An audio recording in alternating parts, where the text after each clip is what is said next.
అందరికీ నమస్కారం. తెలంగాణ రాష్ట్రం ఏర్పడినప్పుడు తెలంగాణ రాష్ట్రంలో మిగులు బడ్జెట్ ఉండే. కానీ ఈరోజు తెలంగాణ రాష్ట్రంలో కల్వకుంట్ల కుటుంబం అంతా కలిసి దీన్ని అప్పుల రాష్ట్రంగా మార్చిన విషయం మనందరికీ తెలుసు. ముఖ్యంగా కాంగ్రెస్ పార్టీ అధికారంలో వచ్చిన తర్వాత మన ప్రియతమ ముఖ్యమంత్రి రేవంత్ రెడ్డి గారి యొక్క ఆలోచన విధానాన్ని మనం చూసినట్లయితే తెలంగాణ రాష్ట్రాన్ని మళ్ళీ మిగులు బడ్జెట్గా తీసుకురావాలనే ఒక కసి మన ముఖ్యమంత్రిలో కనిపిస్తుంది.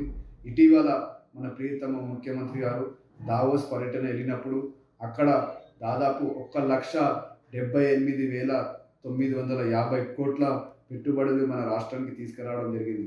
దీనివల్ల రాష్ట్రంలో కేవలం పెట్టుబడులే కాకుండా నిరుద్యోగులకు పెద్ద ఎత్తున కూడా ఉద్యోగ అవకాశాలు కూడా కల్పించడం జరుగుతుంది. ఇవన్నీ కూడా చూసిన కేటీఆర్ గారు కడుపు మంటతో అనేక విషయాలు మాట్లాడడం జరుగుతున్నారు. అంతేకాకుండా కేటీఆర్ ఏం మాట్లాడుతున్నా ఆయనకే తెలియదు.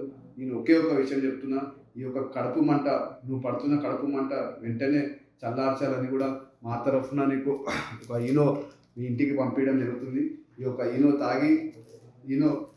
తాగి వెంటనే నీ యొక్క కడుపు చల్లారాలని కూడా కోరుతున్నాను.